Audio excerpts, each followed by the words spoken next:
Texas Podcast Massacre contains spoilers and adult language. For more horror, visit us at our website at texaspodcastmassacre.com.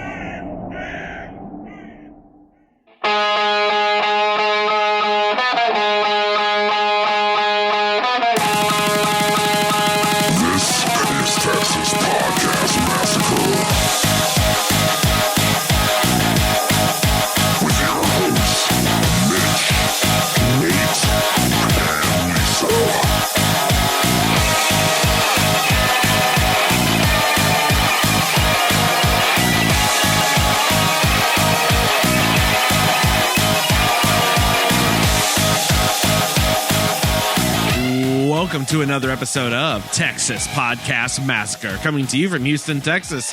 I'm your host, Mitch, and with me, as always, is my fellow Northman, Nate.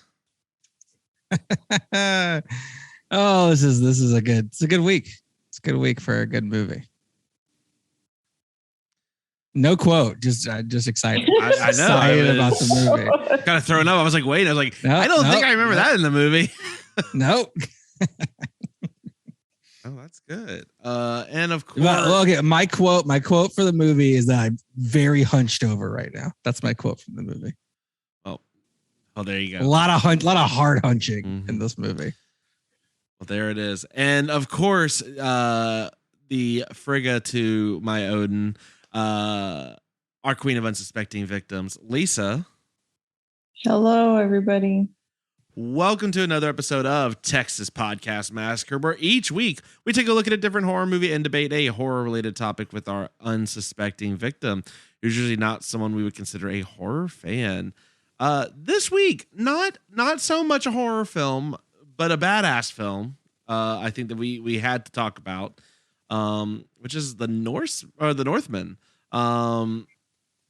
Robert Eggers. You almost said the Northman, which is also accurate. So yes.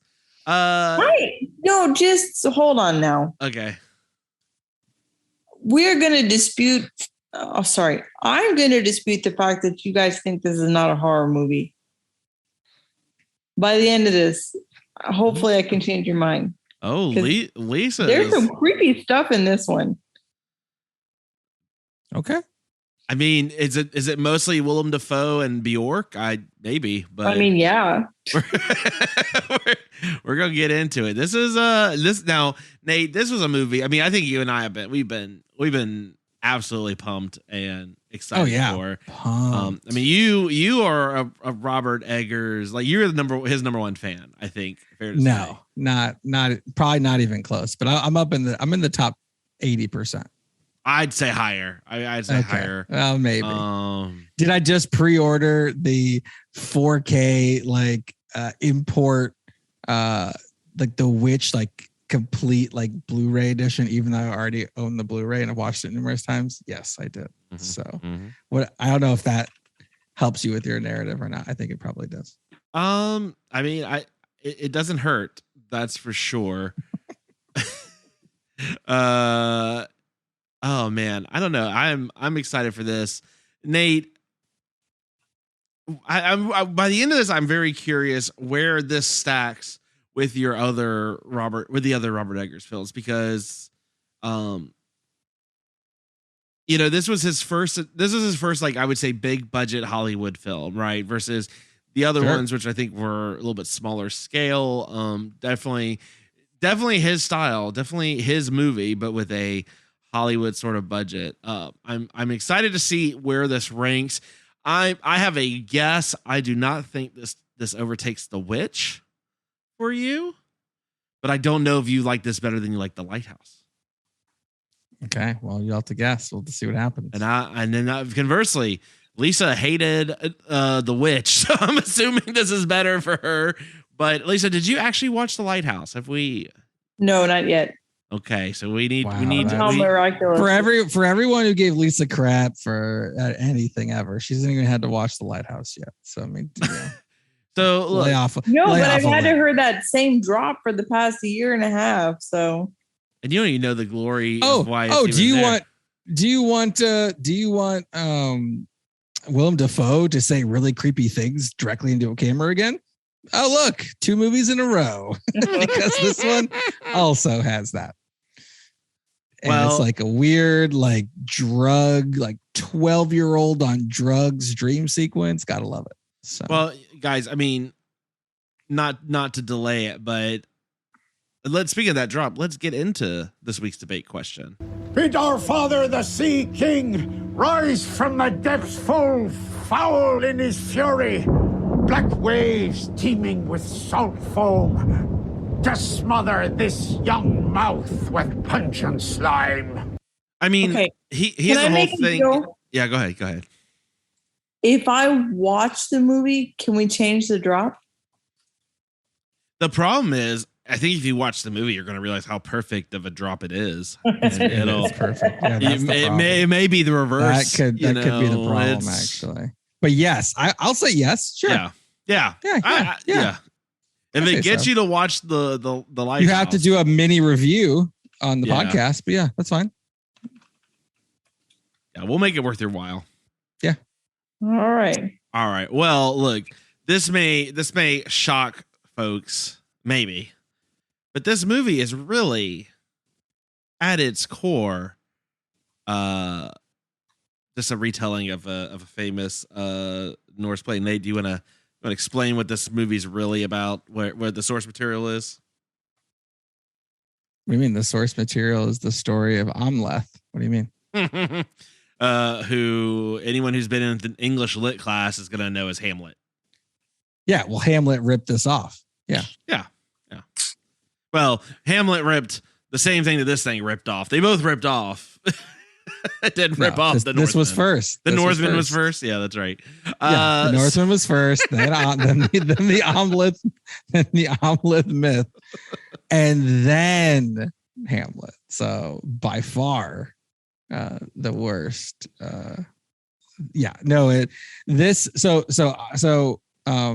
This story goes back to supposedly it was a 900s Norse poem, supposedly, but the earliest found versions were in the 1100s. So it's not that old.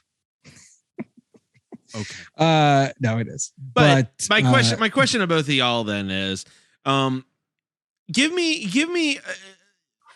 I mean, okay. So Robert Eggers has taken this material on, taken this, whether you caught it from the Shakespearean play or the original, actual folklore. Everyone caught it from Hamlet, but yeah. So let me ask you this: what other Shakespeare play do you want to see Robert Eggers take on next? If he could pick another one to do in his style, in this same sort of way, which one would you want? And I'll open it up too. If you can't think of a good Shakespearean play, I'll open up to your other fantasy epics from ancient times. What are you thinking? Because there's not enough Shakespeare plays. So sure. You can give me one or both. Lisa, you want to jump in first? I'm gonna take that offer right. Yeah, but I have one, but I don't want Robert Eggers attached to it. So sorry. Oh, okay. So, well, that is not the whole point of. No. So you don't want it to be a critical success and a movie that Nate will purchase the Blu-ray of before he sight unseen. Nate will purchase the Blu-ray of. As soon as I saw there was a director commentary from Robert Eggers on the Blu-ray, I smashed that buy button. Yeah. So, Nate just sees the name on there, just buys it sight unseen, just like, I don't care, it's gonna be great. What you got, Lisa? So I know that they have already remade Romeo and Juliet when they made the Leonardo DiCaprio Claire Danes version and tried to modernize it. Okay. Yep.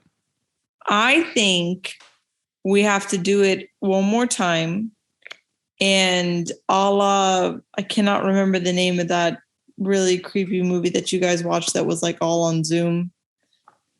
Host? Host, yes. A la Host. It needs to be done purely through social media, text messaging, Zoom, and that sort of thing. Okay. So this is like searching I don't know if you saw the movie Searching. No, I didn't. Very good movie. Wait, yeah, at least we saw Searching with John Cho, right? Yeah. Where he's looking for his daughter. Harold from Harold and Kumar. Yes. Yeah, like Searching. Yeah, so like that, Nate. Yes. Yeah. But it's called Searching for Juliet. Must love Juliet. Yeah. Yeah. Yeah, that was a good one. Yeah, so I think they need to redo it again, but all phone, Zoom. But then Romeo got catfished. Or he got canceled. Yeah, no, he got catfished. No, I think there should be some catfish. Okay, I'm fine with that. Catfish is good. Isn't it like Cyrano de Bergerac, another classic story? That's catfishing-esque. Yeah, that one would be a good one for catfishing. That's a good one too. Dang. Yeah. Okay. So you want an even more modernized? Are they still gonna use the like in the Claire Danes and Leonardo DiCaprio one? Are they still gonna use the same lines and words? They're gonna have the gasoline fight from Zoolander, right? I don't know. Is someone gonna be on Zoom going, "Do you bite your thumb at me, sir?" No, I think they need to update it, but they need to update it so much that it's like got all of the slang from today. What if it was Romeo and Juliet, but all of the dialogue was emojis? Oh. Yeah, see something like that, or like window moonlight eggplant. I'm probably way out of touch, but with what the kids are saying these days. But like, you got to say like, oh, that was on fleek, or I don't know what the equivalent is. Bite my thumb at you, sir, would be right now in the crazy stuff that kids say, but. They got to use the, slang of today. Okay. I don't know how this has anything to do with the debate question, but I'm really enjoying where this is going. I thought you would do like a 10 things I hate about you or something, but yeah. That was another Shakespeare too, wasn't it? Mm-hmm. Yeah. I like that movie. Okay. Next person. I'm still trying to just process that. Nate, where are you going with on this one? So I'm not going the Taming of the Shrew, like or Romeo and Juliet, like we just mentioned. I used to read Shakespeare all the time because I was a total nerd. So there's a wide ranging amount of plays I thought about, but probably my all-time favorite, and it did get a like a sexier 25-year-olds playing teens update of itself called O, and that is Othello. Did any of you guys see O with Josh Hartnett and Julia Stiles? No, but now I want to. I had the opposite reaction. Mekhi Phifer, Josh Hartnett, Julia Stiles. It is an updated version of Othello in like a high school or something. The people are playing sports, all kinds of stuff. No. Anyway, I would love to see an Othello with Robert Eggers, because the story it gets pretty dark. I mean, a lot of these. It was between Othello and Merchant of Venice. Pound of Flesh type deal seems very Robert Eggers-esque. Maybe even more Ari Aster. Ari Aster, as long as the pound of flesh is coming from your head, I feel like Ari Aster would be all over that. But yeah, I'll go with Othello. The Moor of Venice. Okay. Terribly in blackface, played by Orson Welles in the 60s. And by terrible, I mean the acting was good, but the blackface was not the best. So, and what's great is that Robert Eggers has done like the northeastern part of the United States, which is where he's from, which is why he likes it. He's done Norse, but with Othello, you get to do stuff from Venice and Turkey.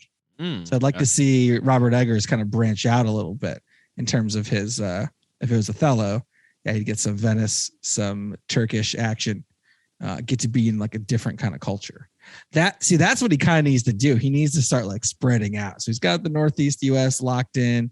He's got Northern Europe. Now he needs to start moving around different places. See, I was thinking the opposite, right? I'm thinking you got to lean into what makes you unique and special, right? It's kind of like when, well, is it the particular place, or is it more his attention to detail that's the special? Well, I guess we'd find out. I don't know. I just feel like it's like when you have a band you love, right? And then they're just like, hey, we're just gonna make like a reggae album. I want to hear Jonathan Davis with Skrillex walking into a bar in Houston on St. Patrick's Day. That's what I want to hear from Jonathan Davis. I will never let you forget that. I'll never let you forget that. Hey, we're going to a bar that I like to go to for St. Patty's Day. First song, walk in, Jonathan Davis and Skrillex. Like, what kind of bullshit St. Patty's Day? I don't control what idiot they put on the. You picked that bar, and that was the song playing on St. Patrick's Day. Was the bar still awesome? Did you get drinks?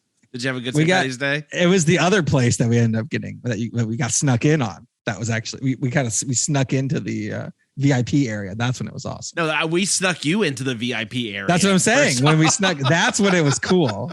When we're at the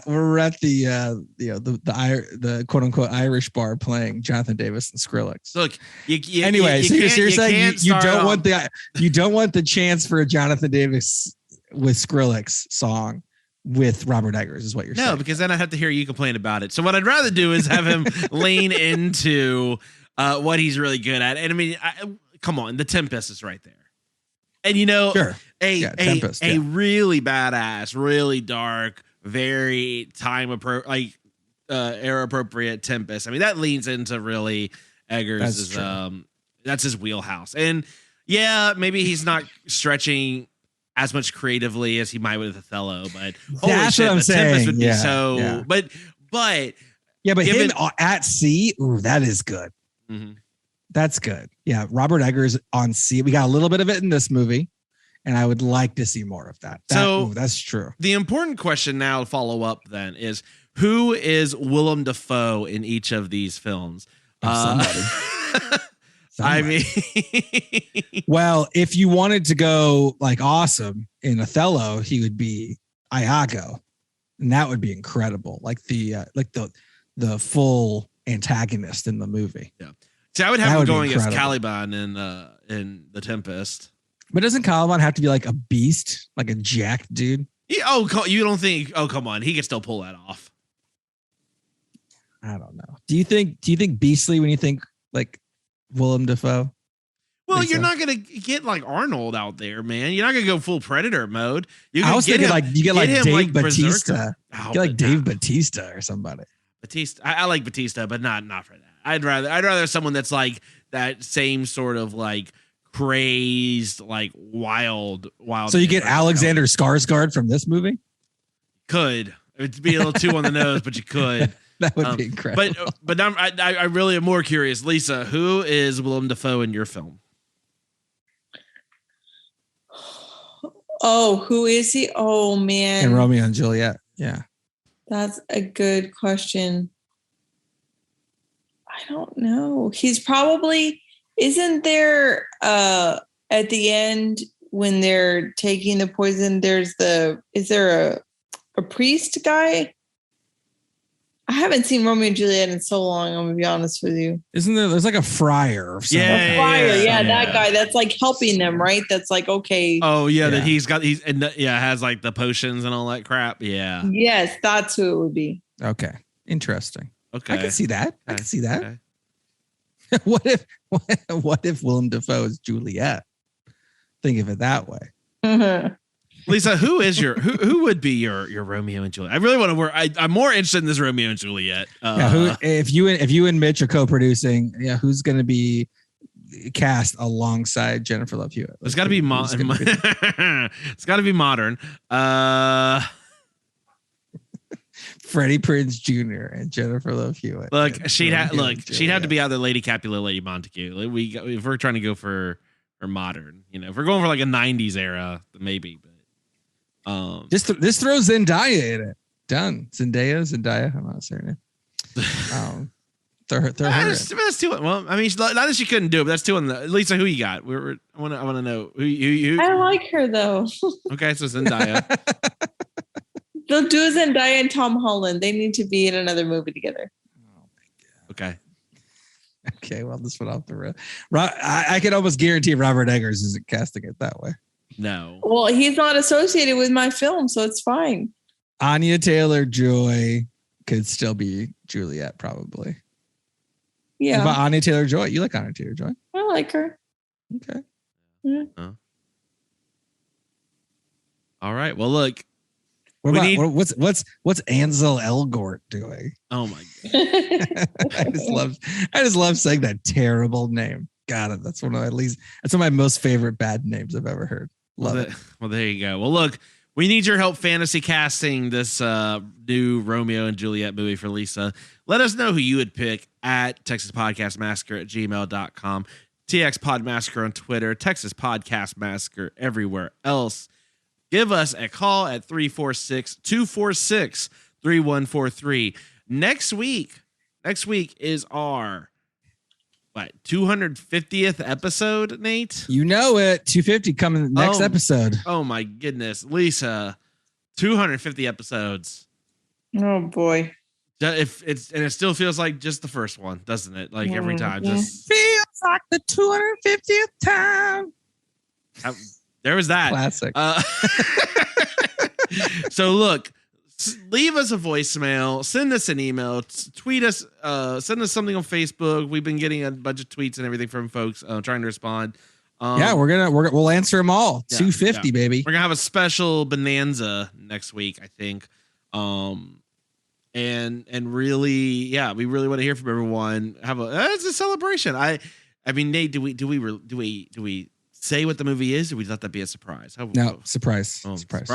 Surprise 250th episode movie. It's gonna be a good one. I will say this: it was Mitch's pick, so take that however you want. Yeah, I picked this one because y'all have gotten to pick the last 6. So I definitely needed to leave my mark on 250, and I think you're gonna. I think everyone's gonna really enjoy it. But yes, leave us those voicemails, give us a call, leave us those 5-star reviews. Let us know what you want to see next. Request episode 251. Ooh, we already got 251 locked in. We know. I know, but throw it in for right after. Mm-hmm. Yeah. The schedule is open. We've got space. Give us those 5-star reviews. Yeah. Oh man. I mean, I have 100 theme months, but I could push some of them. I mean, it's fine. No worries. Oh God. Unfortunately, so many of them rhyme with May. Too many good May ones. We have to wait a whole other year for that. But I know you got more. I got more. Well, we've got Puppet Month coming soon. I don't know what month that is. I know you're excited. I can just keep pushing it. I mean, there's really nothing tying it to anything. We can just keep pushing it infinity. No, give me my puppet. We're watching a Puppet Master film sooner than later, is all I'm saying. But I'll at least give you that hint. It's not a Puppet Master film next week. So for all you Puppet Master fans, because we want people to be engaged. All 8 of you. God damn it. Yeah, that's why we did 2 goddamn Ginger Dead Mans. The point being, make sure you tune in next week. Again, leave us those emails, voicemails, anything else. It's going to be a good fun time. Yeah. With that said, guys, let's get into this week's movie of the week, The Northman. Fate has no mercy.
escape my fate.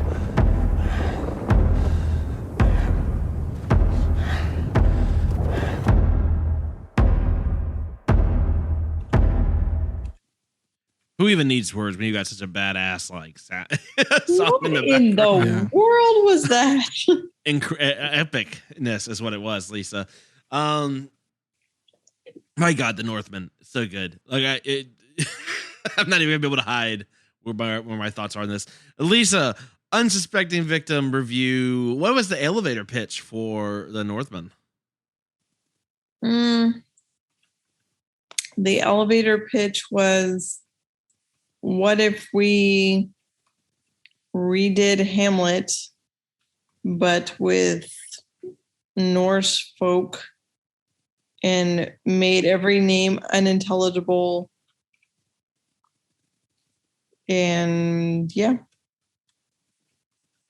And obviously had to throw Willem Dafoe in there for something, because why not? Oh, goodness. Yeah. I love it. That's well said. Well said. Nate, what can you tell us about the Northman? Northman came out in theaters April 22nd. So a little over a month ago. And I think it's already out on digital. So you can check that out. Budget was between 70 and 90 million. Box office only about 70. So hopefully it does really well in digital, because it did not make its money back fully, or just broke even, which means it did not break even because of the additional budgeting. But I don't really care, because we got a big budget Robert Eggers action film. What does a Robert Eggers big budget action film look like? There's a couple action scenes, and then a lot of poisonings, and and creepy dream sequences, and ghost moonlight zombie fights. Mm-hmm. So there we go. Yeah, from the article I read, said it performed poorly at the box office. I don't know if I agree with that necessarily, but here we are. The director, as always, fan favorite, Robert Eggers, of previous episode, The Witch and The Lighthouse. I mean, what else is there to say? Robert Eggers is incredible. So it's everyone's favorite director in this podcast, including me. Yeah. So there's that. Future movies, supposedly, or not supposedly, but he was looking to do an adaptation of Nosferatu. Looks like, based on an interview I heard of him a couple of weeks ago, looks like that's not happening anymore. So next movie TBD on that one. That's a shame. Main actor in this one, Amleth, is Alexander Skarsgard of True Blood fame. What was his character's name in True Blood, Lisa? I don't remember. Oh, Eric Northman. Interesting. Oh God. Interesting. How was his name? Interesting. I never watched True Blood, but that's called manifesting what you want. What you want to happen? That was on his dream board. His name was Eric Northman. So there you go. He was in another, I don't know if it was really horror, maybe more thrillery, but I remember him from Hold the Dark on Netflix. Hold the Dark is a very depressing movie, so not necessarily horror, but definitely there. You might remember from previous episode, Godzilla vs. Kong. Feels like years ago, but that was last year that came out. And obviously he was in True Blood as I guess a sexy vampire. And he was in both Zoolander movies. So there you go. We got Nicole Kidman in this one, his mother. She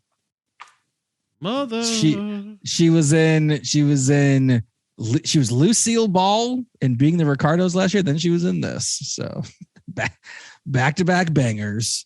And then the next movie she's going to be in is Aquaman something. So there we go. I guess the biggest horror film that Nicole Kidman was in is probably The Others, which at the time was a super huge hit. She was in The Killing of a Sacred Deer. Lisa, you would hate this movie so much. Yeah, that's you would hate that. You would hate that movie so much. I really want you to watch it. I'm gonna go ahead and say, Lisa, you probably should never watch that movie. It's a classic Yorgos Lanthimos movie. I would count that kind of horror. That's horror-ish. She was in my boy Park Chan-wook's Stoker. I don't know if that's necessarily a horror film either, but it's definitely a thriller. That's creepy, kind of in the same vein as The Killing of a Sacred Deer. Except it was Park Chan-wook. Park Chan-wook, you might remember from some very good Korean films, Lisa. I know you're a big Korean film fan. I am, to a degree. Didn't I just pick a Korean film for my... You did. You did. So there you go. Did. Now, it wasn't from this guy, but this is the guy who did Old Boy, one of your favorite films of all time. So I do, you joke about that. I do like Old Boy, though. There you go. See? There you go. There's a vampire movie, Thirst, you might like then, if you liked Old Boy. Same director. Anyway, she was in she was in the, I don't know, Stepford Wives. I wouldn't really count that, but yeah, The Others is the main one. So yeah, there's that. You got, I'm just gonna skip ahead. Ethan Hawke from previous episode Sinister is on here, and future episode The Black Phone, Anya Taylor-Joy from previous episode The Witch is on here, and previous episode Last Night in Soho,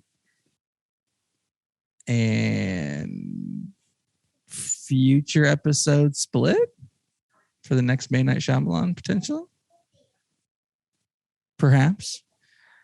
Willem Dafoe, obviously, tag team back again with Willem Dafoe and Robert Eggers. I think this should be permanent, personally. Since we last saw him, he was in Nightmare Alley, Guillermo del Toro. It's a good movie, and he was sufficiently creepy in that movie as well. And then obviously he was in The Lighthouse and a variety of other things. I'm not going to go into everyone. We got Bjork, not been in a lot of movies, but been in a lot of Bjork music videos. If you look at IMDb, he brought Kate Dickie back, who was the mom in The Witch, for a small part. Very small part. This one. Blink and you'll miss it. Haldora the Pict. Yeah, blink and you'll miss that one. And we got Clay's Bang, who is from he was Dracula in the Dracula TV miniseries, from the guys who brought you Sherlock, Mark Gatiss and Stephen Moffat. Did not see that, but he was there. So there's that. And he was in The Girl in the Spider's Web. Remember when Claire Foy teamed up with Fede Alvarez from Don't Breathe and made it not good Girl in the Blank movie? Not a lot of people do. I watched it, unfortunately. But yeah, he's in that. He's in a very good movie called The Square. Highly recommend people watch The Square. The Square is very good. Very good. It's him and Elizabeth Moss. It's one of my favorite art curator movies I've ever seen. So, even better than, oh god, what was that weird one with Jake Gyllenhaal that we watched? Oh, Velvet Buzzsaw. Yes, yeah. Better than Velvet Buzzsaw. Tagline for this one: "Conquer your fate." There you go. There you go. And fun fact: if you take Omelette and you just move the H to the front, it's Hamlet. Stop copying. Stop copying Billy Shakespeare. What is that? Okay, can I copy off you? Yeah, but can I buy an H? What can I copy off you? Yeah, just make sure to change your answers and so it doesn't look too copies. Yeah. Ilium Way, Shakespeare Shay. Like what are we talking about here? Willie Shakes. You need to work on that. Willie Shakes. Willie Shakes. Willie Shakes. But yeah, no, it's so Northman. I mean, I don't think it did the best at the box office, despite me trying. I tried my best. You fast did. As possible. We tried to bring everyone we could think of to this film. So it's really on them. It was this and Everything Everywhere All at Once, which I think Lisa would love. I think you would love that movie, Lisa. Yeah, Lisa. Which one? Everything Everywhere All at Once. Oh yeah, we saw it. I know, same. I saw that the Northman and that movie like back to back in the theater and was like, hell yeah. Movies are good. And I don't think people saw either of those in the theater. Yeah. But they were both awesome. Like back to back. I wanted to literally go and rewatch this movie as soon as it got done. I was that pumped about it. This movie, I guess it's real fast, is a 7.3 in IMDb, which is I would say pretty good for an action movie, a Robert Eggers action movie. It's about as good as you could possibly get. And 89% Rotten Tomatoes, 63% audience score. Oh, that's a classic Robert Eggers special where the critics like it more than the audience, which is usually how I go as well. So I think you're usually the opposite, Mitch. You're usually more of the audience score than the critic score. I am the voice of the people, Nate. Exactly. Okay, let's calm it down. My dad was a beet farmer in the fields in Appalachia, and I walked uphill both ways. Look, I speak for the my people. My shoes were coal, and my hat was also coal. I'm like the Lorax, but for the common moviegoer. Look, I don't know. When we saw this movie, there were people in our theater at the end of it who very clearly were not thrilled with whatever they had just seen. And I could not have disagreed more with them. Love it. At that point. Love it. Okay. So Lisa, what did you think? What was your impression? Because I feel like with Robert Eggers, I mean, I feel like that was a tough hill after The Witch. I mean, I don't think you were ever going to go watch another Robert Eggers film ever again. You were ready to walk out of The Witch, famously. Yes. I have been hearing about this movie since the first time it was mentioned it was going to be made. Yes. Yep. Somehow you talked me into going. A lot of begging and crying. Yes. Alexander Skarsgard is going to be shirtless for 2/3 of this film. I think you're fine. Yeah. I think you were okay. Although I'm worried about his posture. He's got like his neck so far like hanging. It started to look like he had a hump. Dude, I got really worried. When you live like 35 years, who cares? That's fair. You're right. I mean, like, oh yeah, it's like, yeah, your lifespan's like 30 some years old. Who cares? You know what I mean? You could just that. Anyway, sorry. Rant. I was about to say, all right, Nate. Who cares? You humpback bastards. You're gonna die anyway. Anyway, Lisa, sorry. Where were you going with this? I don't even know. No, but you went. You went to see the movie. Yeah, I did. I went. Conned into it. I got conned into it. Not really. I agreed to go. I wasn't opposed to seeing it. My hesitation was I didn't know how violent it would be because there's a lot in the trailer. And it is violent in some parts, but it's not too bad. And I think it's really creepy in some parts. I think anytime Willem Dafoe was on the screen, except for when he was playing the court jester for a hot minute, those parts are super creepy. Bjork did a fantastic job being incredibly creepy. So I think there's definitely horror movie elements to this one for sure. I think it's, unsuspecting, victim friendly. Yeah, I would say so. It's not so bad that people couldn't watch it, but I'd say it's probably okay. Okay. We'll wait for the final cut for me to tell you my score on it, but gotcha. Okay. Well, I mean, I don't even know how to kind of start with this one, Nate, because I mean, there's a lot to it. It's a pretty. I mean, the plot is pretty straightforward. Straightforward because it's like kind of like a standard classic plot that every other movie ripped off, right? So right. So there's that. It's a like storyline is, young boy loses father, young boy vows revenge, young boy meets woman in the middle of his revenge, has to choose if he gets revenge or stays with his family.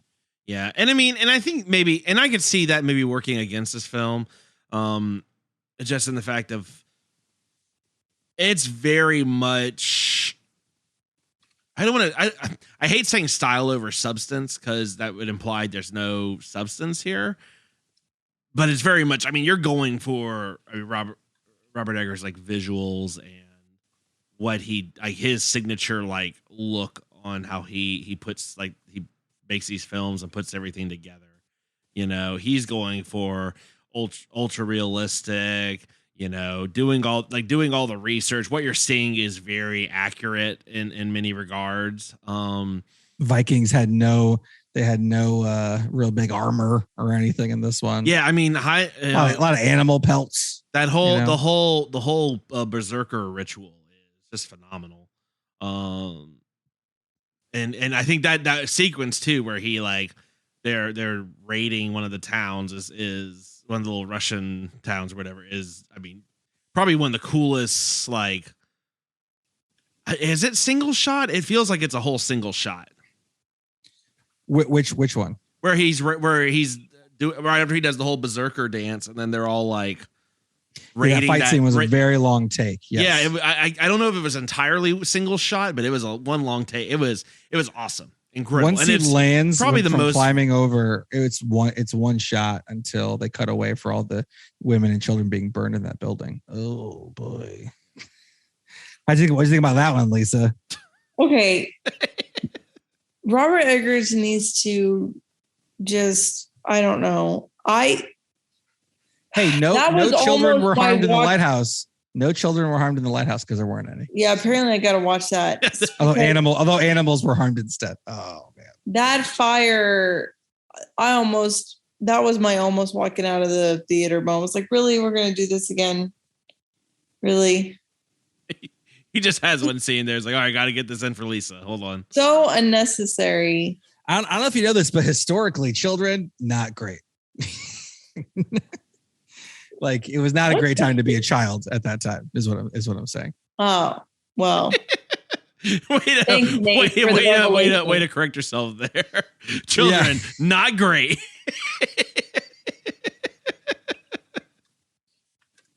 Oh man, yeah, it was pretty rough to watch. That was tough. That was a tough one for sure. It's not great when you have like freaky face painted Bjork and you go, oh, finally, like, whew, all right. Yeah, what a welcome relief. Let's lighten creepy this up Bjork was like looking at creepy witch Bjork. Witch Bjork was good. There's a guy witch in Iceland. It was good. Willem Dafoe was good. A lot of creepy witch like people getting some work done in this one. I mean, I for one am excited to take Damien and start howling like a dog with Willem Dafoe watching over. I specifically only want Willem Dafoe to be a part of it, though. I want with anyone else. I want a night sword. Just a sword that you can use at night. There you go. Can't use any other time. That's really the highlight of this movie. He literally tries to pull the sword out of the sheath right when it gets light out, and he can't do it. Incredible. When are these people sleeping is the real question. But I guess when you get revenge, you don't need as many hours. Yeah, you just thrive on it. You don't care. Well, look, to your point. That's why I made such a bad decision at the end. To your point, they're like 15. I mean, if you remember yourself in high school, Nate, I mean, how many hours collectively did you get a night?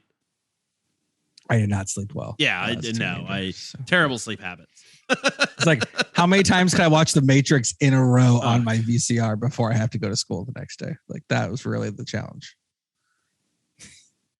You're just falling asleep to the POD soundtrack during the credits. God, during the credits? No, I was just listening to the POD sound. POD just generally. I don't know what you're talking about. Oh God.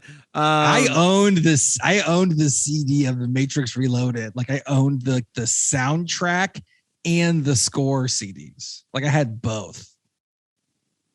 I'm just happy you're comfortable enough to claim that loudly because I don't. I owned multiple POD CDs, so don't worry about it. Oh my goodness. Don't worry about it. I mean, so for either of y'all, I mean, what scenes really stood out for y'all? You know, obviously I mentioned that one single long take. I mean, what if they would have played POD's Awake? Oh my god! During those night scenes. What do you want this? You want this to be like a fucking Knight's Tale? Lisa, would you have been more into this film if it was basically Iceland like away. A Knight's Tale, but Hamlet? Sure. No. Like with the soundtrack, more, yeah. Yeah. That would have been boom! good. Here comes the boom. Ready or not, here comes the boy from the north. Is that what you're? I'm sorry if you don't know who POD is. I'm so sorry. Everyone, yeah, there's people like, or I'm not sorry. I don't know. That could be a good thing or a bad thing for this. I don't know. We've stopped doing POD. So. Half the tweets we get, they're either horror movie references or they're Limp Bizkit references. So it's that we had a nice interaction with Limp Bizkit that I was very pleased with. Thank you for tweeting Limp Bizkit at us, guys. We appreciate that. Let's keep that in moderation, guys. Yeah, throw in some other what was your best like new metal band? Like you were less like Limp Bizkit. You were more like a Papa Roach-y. You're more Papa Roach-y. Papa Roach-y. No. I mean, it's probably. I mean, we're in the Korn, Deftones. Deftones is always my Deftones. You were more Deftones. Deftones is always. Okay. I mean, send in some Deftones stuff. Oh my god. Yeah, if you want to go down the rabbit hole with me, sure. Yeah, let's talk. Mitch was drinking Deftone beer this week. I did. I bought a whole case of Deftones beer. I will be drinking that throughout the week as I am getting ready for our next week's episode. What did you think about the Valkyrie? Because it was great. That is a hell of a shot. I mean, it's in the trailer. And I was the trailer, you're like, what the this fuck is some going hardcore, on? dude. Back in the 900s, there was some intense braces going on there. Yeah. She had some Did you find out anything about these braces? Like, was that just the actresses had them and there was like you'll film around it? Or is that incredible. Part of it? Like, can we just talk about like Alexander Skarsgard is just so hunched and he is so jacked. Like, Lisa, did you expect him to be this jacked? Well, this is the thing. I bet you he had to do that because he had to duck to get everywhere on set. And so he just got used to being hunched. And so he just rolled with it. He said he did that on purpose to, because they're like bear wolves, and to be like a bear, he hunched forward. Is what he said in an interview. I just want to make sure he's okay. That's my main concern. I'm just looking at that neck going, Jesus, man. Well, there's probably not going to be a Northman too, so he can relax. He can stretch his back out a little bit. Yeah, I don't know, but yeah, I mean, I guess in this movie, I mean, there are some horror elements for sure. There's male witches, female witches. Bjork was great. Bjork. I mean, forgive me if y'all said it and my mind wandered, but did you already mention William Dafoe's head? Oh, Willem Dafoe's head. Yeah, specifically because that was probably the creepiest of the whole.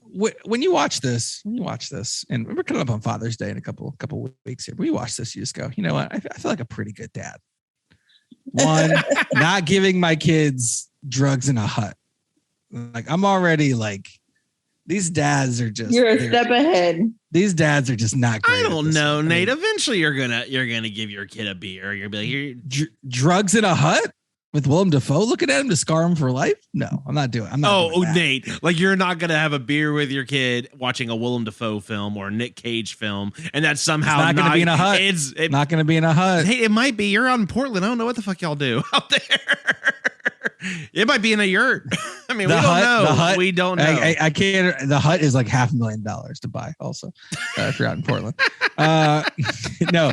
And then the dad, he gets murdered right in front of him. So I mean, obviously, I'm not planning on that part. I have less control over that, but it seems like a safe bet.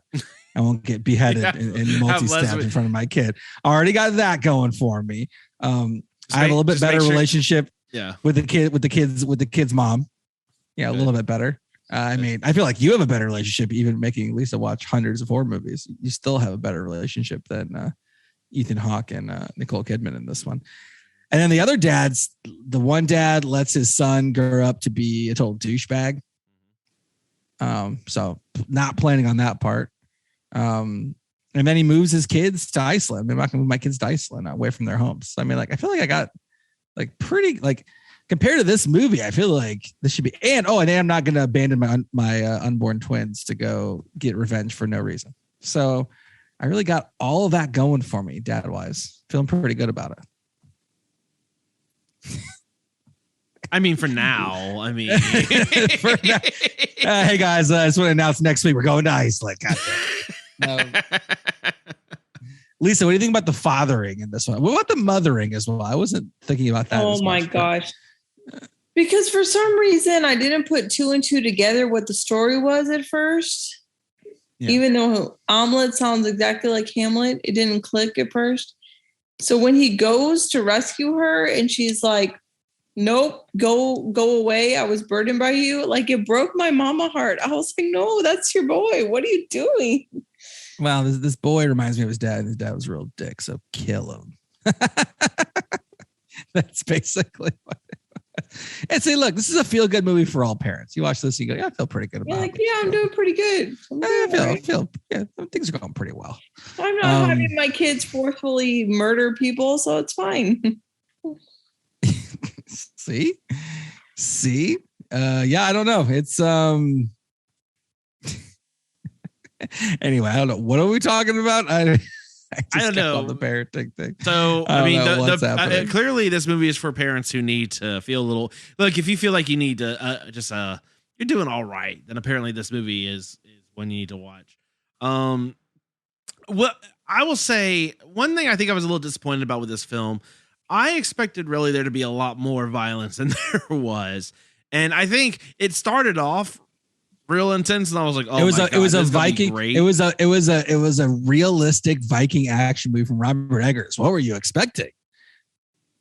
More of that realistic Viking. What do you mean? What? I think after the first like half of it, where they're setting up, and I don't know. I think the story kind of slowed down a little bit, probably a little bit too much from there. I don't want to say the pacing was necessarily bad on it, but I don't know. I guess I wanted there to be more of a berserker stuff and more of that in the movie.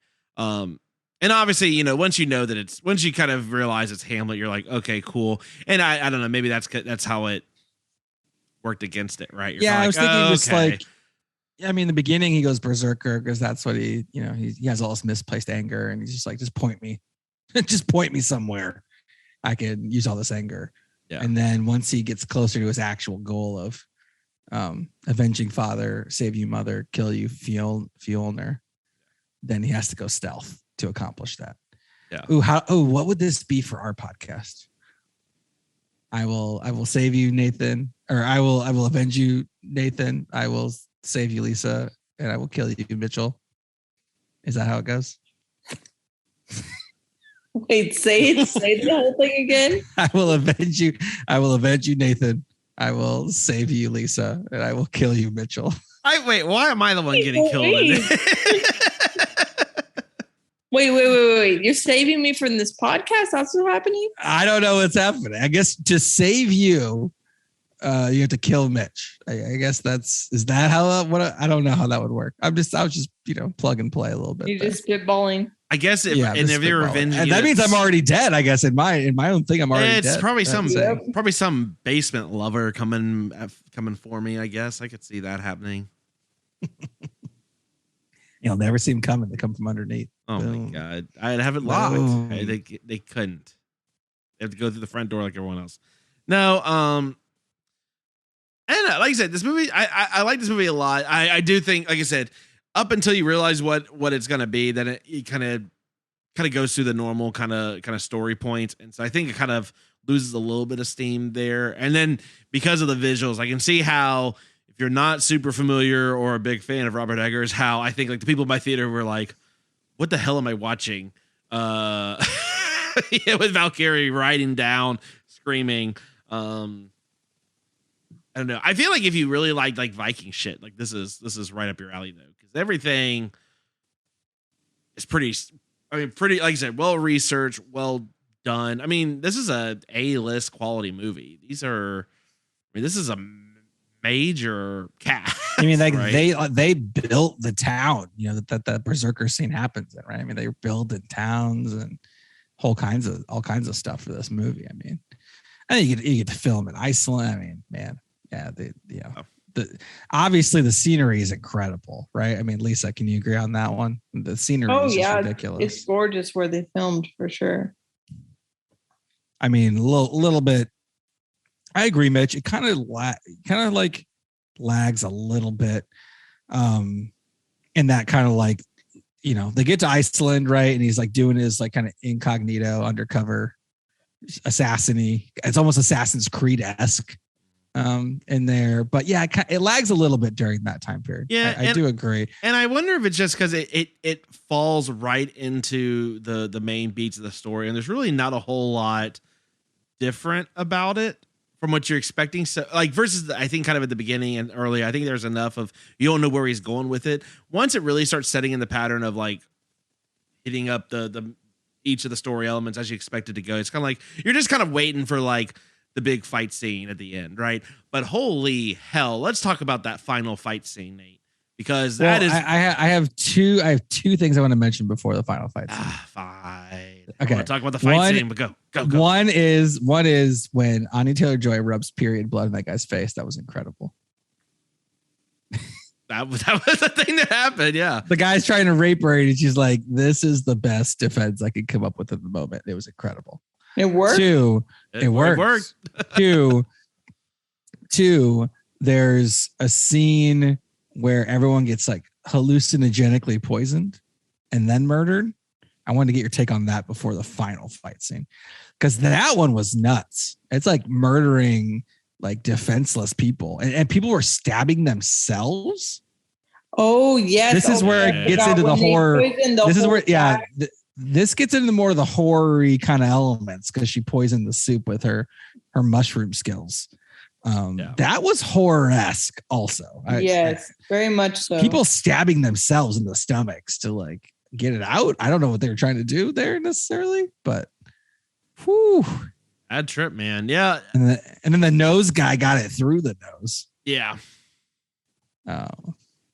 No, that part was really good. And I really, again, her kind of being, you know, in the trailer, they show the parts where she's saying she's like a witch or whatever, but her role in the film is really, really cool, really interesting, and she does it so well, right?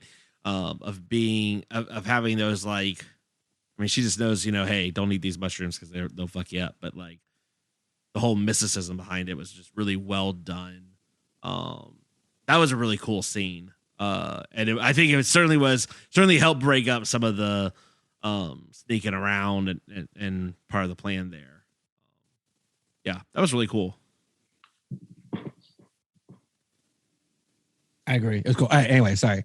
I just got to call that out because that was in the horror part of the scene. There's the hallucinations. Yeah. There's some of the brutality, but that scene was kind of combined like trippiness of the drug scene and some of the visceral violence together in an interesting way. But yeah, volcano on fire fight scene. I haven't seen a volcano fight this badass since Star Wars Episode 3. Let's. What about that old lady in the volcano lake? Oh god, in Dante's Peak, the worst death ever. Oh, that was a volcano fight, and the volcano hot water beat grandma. Oh my and that's god, all that matters. Lisa, do you have any idea what we're talking about right now with the? Nope. The short version of this is that this grandma decides to help push this boat like 5 feet through like volcano lava water and ends up dying in the like dumbest death possible. All right. The volcano made the water really hot, like scalding, and she got out of the boat to push the boat, even though it was pretty much unnecessary. Like, yeah, it was the boat was like practically there already. Like she didn't have to do anything. Anyway, but this fight scene, go watch Dante's Peak. At least is looking it up. No, but oh my god, this fight scene lives up to it, because that's always a big trap, right? Particularly in a movie where the obvious buildup is to the final showdown, right? Where you're expecting this big battle, and if you don't kind of deliver on this point, it's kind of like, man, I've kind of invested all this time and didn't quite live up. This lives up. This fight scene is just phenomenal. If you were curious how Robert Eggers would do with like a big budget like battle scene, you got it. I mean, what did you think? Because this is a very big Hollywood budget type of scene that we don't normally see from Eggers. The fight scene here was my least favorite parts of the movie. Of course it was. I liked it. Yeah. I mean, it was, I don't know. I liked like everything leading up to it, because he kills everybody with the poisoning stuff. You got a nice horse beheading in this one. The horse gets beheaded and then the guy's wife gets murdered because he's dead. That sucks. I'm glad we don't do that anymore. What do you think, Lisa? Yeah. What do you think, Lisa? You don't want to die if Mitch is a dick to some slave of his, and then all of a sudden he gets murdered, and that you got to get murdered and stabbed. How many times are we gonna talk about me getting murdered on this? I don't know. Episode. Jesus. Hey, I didn't say you were the horse. You got that going for you. The horse. What is it? Don't worry about it. All right. And then after that, Nicole Kidman tries to like make out with her own son to murder him. Yep. Interesting move. Then the next time she slashes him, he has to kill his mom. Then his little half brother pops out, starts stabbing him with little mini stabs. He's got to kill the kid. Some more kids getting ganked. Then the dad, Fjolnir, his uncle, who he's vowed to kill, sees all that, doesn't kill him, grabs both his wife and his son and says, meet me on the volcano. That was incredible to me. Like the setup, and they're obviously, kind of quasi buried at the base of the volcano. And then everything after that, I mean, it was an okay fight scene. I don't know. I don't understand. Why did this guy have to have like this honorable fight at a volcano? Couldn't he have just killed him right then and there and called it a day? He could have killed him right then and there. Yeah. I mean, this guy was like, he got the crap beaten out of him. And then he was like in an Icelandic hot spring. He's like, I feel pretty good now. Good enough to swim out of this moving boat like a mile offshore. Yeah. This guy's just a tank. I don't know. And then they fight, and then, he's not going to make it, so he doesn't make it. No one makes it. Well, Anya Taylor-Joy makes it. And twins in this one. It was kind of, because everyone just goes, come on, just stay on the boat. Right, Lisa? I mean, you were saying stay on the boat with Anya Taylor-Joy and stop sucking. And they're like, oh no, Fjolnir will come for us. Really? He's like a sheep farmer in Iceland with like a couple people around. What, he's going to come for you? That doesn't make any sense. So that was stupid. So it's an old story, obviously. So it's about fate and it's tragic and whatnot. But if I was writing this story, I'd be like, cool, peace out. Right away on the boat, happy ending for Amleth. But not the case. They both die. Maybe Robert Eggers should do Oedipus next. Maybe that's more his. A Greek tragedy would be incredible also. Although that's what Killing of a Sacred Deer with Yorgos Lanthimos did. Who's Greek. So that makes some sense too. But yeah, I would love to see him do. To be honest, the Dracula would be incredible with the Turkish Transylvania stuff, Romanian stuff. That'd be incredible too. Either way. But yeah, I don't know. Yeah, I mean the fight scene it was solid. It's just like I kind of like the details leading up to it a little better. What was so good about the fight scene? Obviously there was it's super atmospheric. I can have trouble with that word. Atmospheric. Wouldn't they be like being like burned alive? I don't know. It seems like it'd be pretty hot around them. I mean, they don't have any shirts on, so it's less hot, but also your skin would like explode off. So I'm not sure exactly what was going on here. Seemed like it'd be hundreds of degrees around them. They wouldn't be fighting very well. But I'm not a volcanoologist like Pierce Brosnan and Dante's Peak, so I don't know. Or Tommy Lee Jones. Tommy Lee Jones and Volcano. Were you just wanting to do Dante's Peak this week? We could have just done that if that's what you wanted to talk about. Back to back with Tommy Lee Jones and Volcano. Would have been incredible. It was like those movies came out like within like a year or two of each other. Oh, okay. No, it was good, but it was good. I mean, Robert Eggers is probably not making this movie again. Like the movie didn't do that well in the box office. No. It'll probably do fine. I bet in videos, I bet it'll be a solid. Like it'll probably make them a tiny bit of money total, maybe. And he'll never make a movie like this again, which is fine. I'm okay with that. I think the idea. I mean, think about it. I think it's almost like we just did a whole month about Guillermo del Toro, right? And I mean, this is really the test of okay, can we give this visionary director just bankroll him? Right, like give him whoever he wants to cast, give him the budget for it. What can he do with it? And I think for his style, he doesn't need to have that big budget thing, and probably exactly, and probably I agree. I mean, I think he's, I gotta imagine that having, probably the worst thing about these kind of movies, these big budget ones, is that there's so many strings attached to that, right? In terms of, you've got studio execs who are like, okay, yeah, but can you do it this way?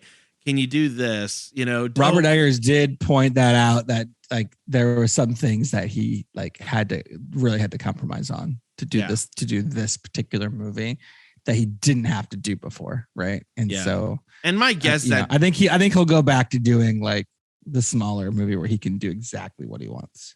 Yeah, I mean, I think had this been a bigger success, he probably would have had maybe more freedom to get a bigger budget and really be able to do stuff and have the kind of the studio backing without them being as involved. Maybe his movies aren't really conducive for that because like a Guillermo del Toro is doing kind of like this fantastical, like fantasy type storytelling stuff, which like less gritty, like more. It's got those fantastical elements in it. Mm-hmm. Right. That I think are like easier to do storytelling with than like Robert Eggers, like extreme realism. Yeah.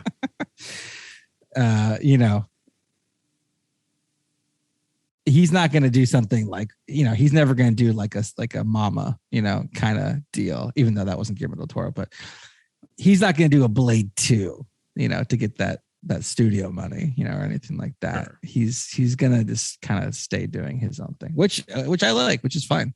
Yeah. Get low budget stuff and just keep doing pretty well, and then maybe it'll probably circle back around where like in a few movies maybe he'll get another budget to do something, and maybe by that time he'll have like changed his style a little bit to make more sense for a bigger movie. Well, but it still did okay. It's not like it totally flopped. It just didn't do very well. Well, and it didn't do well in theaters per se, but I mean, people on the whole aren't outside of Marvel films are really not going out to theaters in general. I think Robert Eggers said he would never do a Marvel movie and he doesn't like them. Okay, I'm not asking him to do a Marvel movie. Yes, I sent you that from an interview. I don't even know if you responded. Doesn't matter. Incredible. No, I'm well aware of your crusade against Marvel. It does not matter. I'm just saying, but if Robert Eggers did a Marvel movie, they like Nate. If Robert Eggers did a Marvel movie, though, that would really have dropped my esteem. What if Robert Eggers had done the Multiverse of Madness? What would you have? He wouldn't have done that. But what if? There's a whole Marvel thing called What If. What if he did, Nate? Would Marvel, was that an R-rated? No, it was a PG-13 movie, right? Are there Marvel R movies? There could be good PG-13 horror films. Are there Marvel R movies? If there was, maybe that. Deadpool. Was that Marvel though? I mean, it's Marvel Studios. Oh, okay. Is it part of the MCU? I don't think so. I think it's kind of the Fox Marvel thing. Oh, it was Fox. Okay, that's why. It wasn't Disney. It was a Fox one. That's why it was. Well, okay, look, got it. On before we get too deep in the Marvel talk. On that note, Final cut. that seems like a very Marvel thing to have a final fight on a volcano. Maybe that's why you like it. Maybe, I don't know. Last one I remember I said was Star Wars. Maybe that's just because Obi-Wan's come back on. Look, I'll jump in. Sure. I'm gonna give this movie. I think I'm gonna give this 7 out of 10.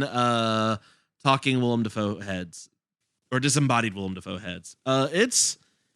It's really good. I really enjoyed it. I do think it lived up to the hype for me. I got what I wanted out of it. Once I kind of realized it was Hamlet, I think it kind of, that second half did kind of slow up a little bit for me. I was really hoping more of the Berserker, and maybe more of an original story, more so than just a retelling of Hamlet. They're using an existing story. No? What do you mean? Like they can't, like it's an existing story. They can't really like. No, but that's what I'm saying. I would have preferred just an original story. Change it however they want. And again, I would have preferred it to not be Hamlet. Just do an original story.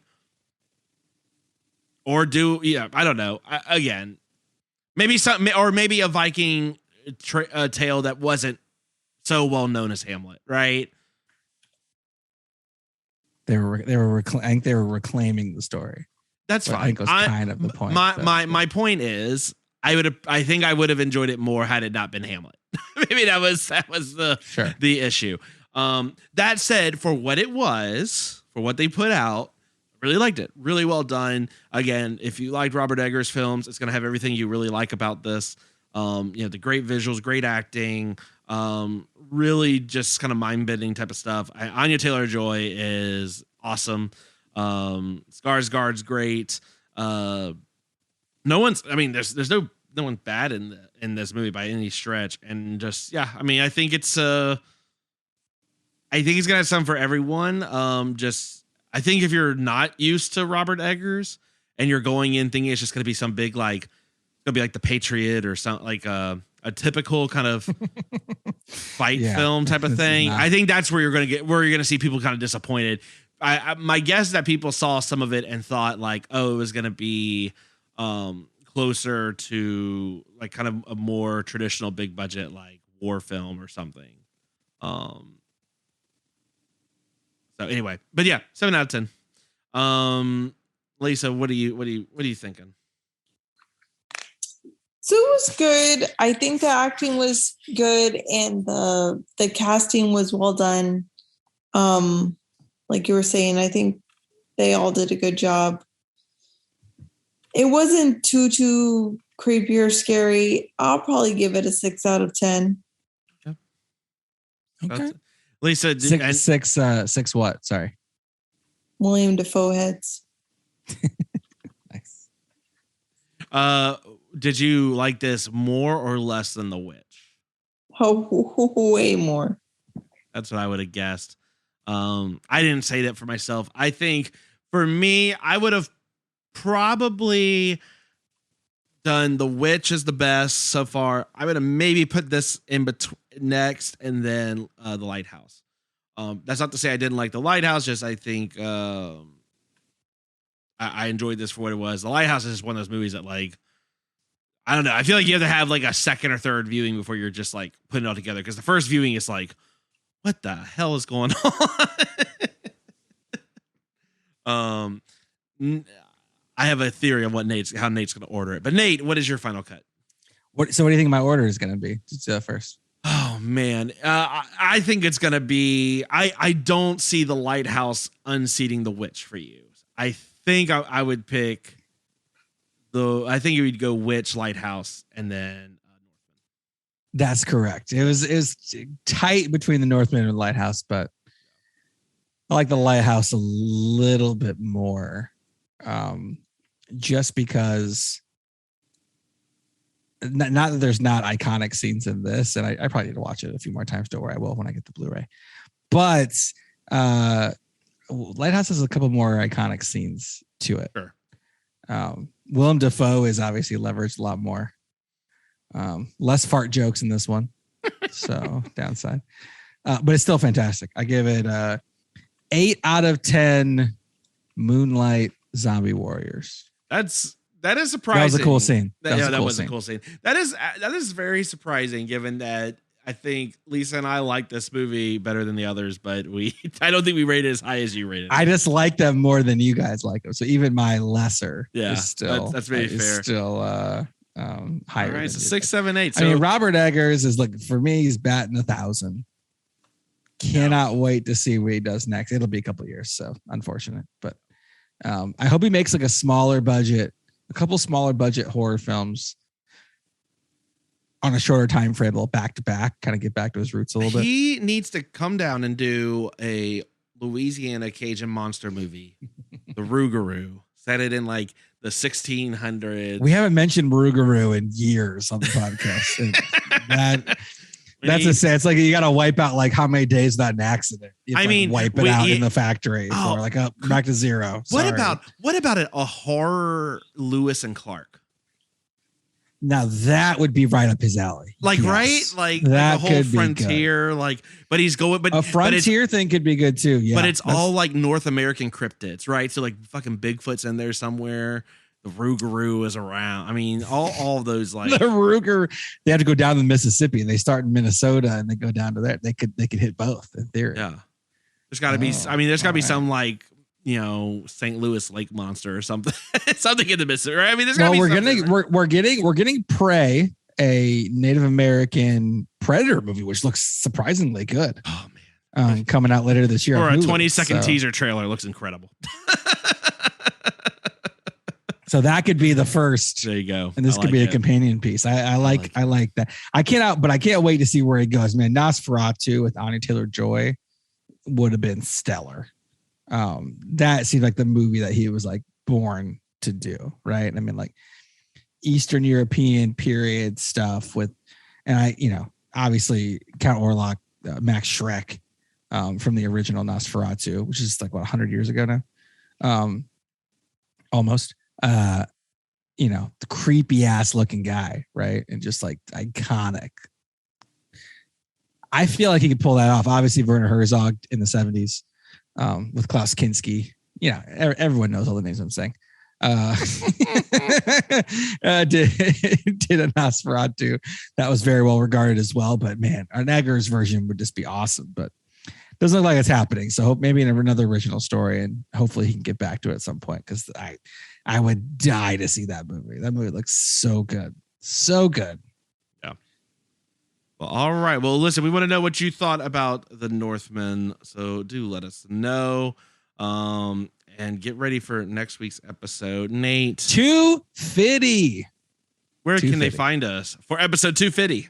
For episode 250, and you gotta leave us a voicemail. Come on, if you're not leaving us a voicemail or an email, TexasPodcastMassacre@gmail.com, or giving us a call at 346-246-3143 for that voicemail.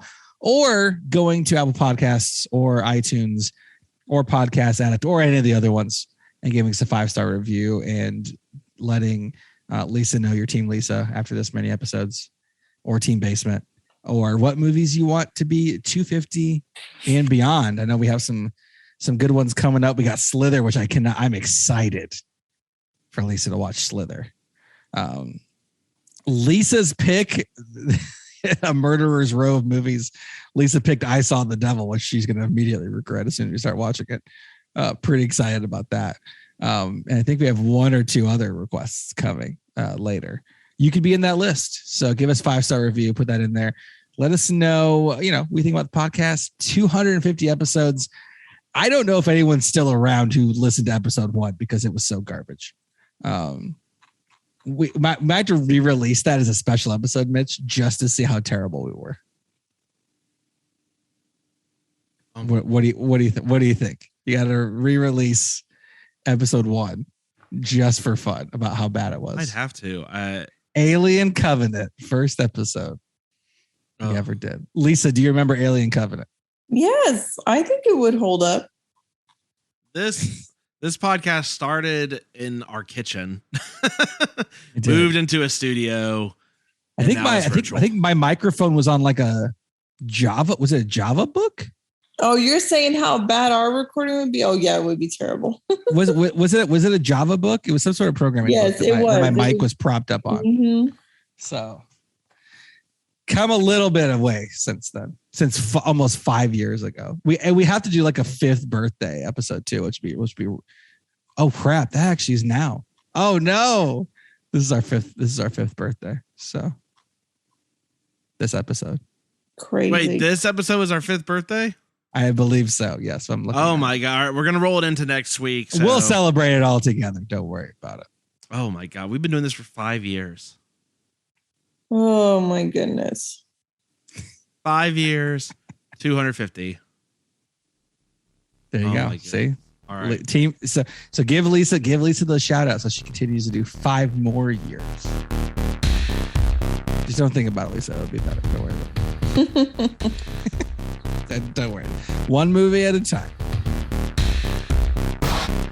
All right. Well, yeah. Look, anyway, on that note, from all of us here at Texas Podcast Master, just keep telling yourself it's only a movie.